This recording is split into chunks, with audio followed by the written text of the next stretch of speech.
Her very successful mystery novel writing career began 26 years ago with a story set right here in Richmond and based on a very real serial killer. Since then, Patricia Cornwell has published over 100 million books. The latest is called Chaos and features the very popular Kay Scarpetta. Patricia Cornwell joins us by satellite from Dallas. Good morning. Good morning. It's so nice to be with my old friends. I know. This kind of is where it all started for you, isn't it, here in Richmond? I mean, there's no kinda about it. It's absolutely where it all started, and you know, and it's still there in a way because it's in Scarpetta's mind, and of course it's in mine. I'll never forget Richmond and working in the medical examiner's office back in the day when it was on 14th Street, you know, and not where it is today, and learning all about autopsies and forensic science. Best training facility I could have ever had. And Scarpetta still goes back there in scenes where she remembers things, getting started with Marino. The first 10 books, all right there. So yes, Richmond is very important to me and always will be. That first book, Postmortem 1990, was really the first bona fide forensic thriller. There was no CSI at the time. There weren't none of these procedurals. You kind of, well, not kind of, you are where it all started for a lot of what we read today. That's got to be kind of gratifying to know that. Well, it is, but you know what? Actually, I have to give a lot of that credit to Virginia because you have the very unusual situation that your crime labs and your morgue, your medical examiner's office are all in the same facility. So therefore, I got to learn about forensic science in addition to forensic medicine.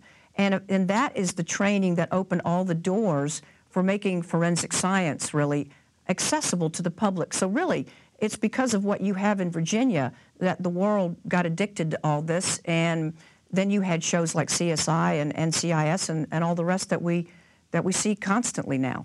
It was kind of sad as a reader when Kay did up and leave Richmond and moved on. Now Kay is in Boston, but with all our favorite characters, and you're still on the cutting edge of what's going on in society. You've got a cyberbully in this book. You've got the media whipping the public into a frenzy when it comes to this story.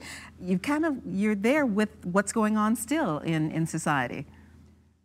Well, that's what I have to do to keep the series interesting to people and hopefully attract new readers as well, especially young people who I think would find the science and medicine, the technology used in these books extremely interesting.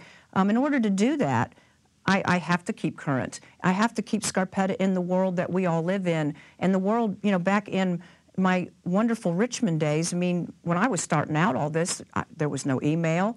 I was using a modem. You know, in like a daisy wheel printer and continuous print paper back in the old days.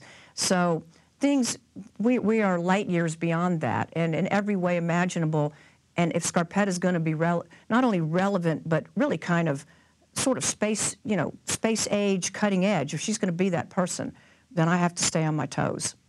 And you do. Tell us the basic storyline of Chaos. Well, the basic story of Chaos is Scarpetta gets called to a crime scene on the edge of the Harvard campus, and at first glance it looks like a woman was attacked while riding her bicycle on her way, you know, after dark along the river. But as Scarpetta gets closer and begins to look at everything around her, she's getting a weird feeling that there's something really off about all this. And sure enough, it's not going to be what it appears to be, and as it's going to turn out, this particular death is going to be something she's never seen before. And she's not even sure how it happened or what it is, and certainly, or who might have done such a thing, because there's no sign anybody was around the area where this occurred. So it's just one thing after another, which really will live up to the title. And the ending, particularly for Scarpetta fans, you're not going to see this coming, and it's going to be a shock. But don't be afraid. I won't upset you, and Chaos has nothing to do with politics. You'll be happy to know. There's enough chaos in the world when it comes to that as well. Patricia, yes, thank you so much for talking with us today, and congratulations on this latest novel. Good talking with you. Well, it's nice to be back. Thank you. You're welcome. Patricia Cornwell joining us today. Chaos is now available, and I know readers will enjoy this one and are looking forward to the next novel. Now, we'll send it over your way.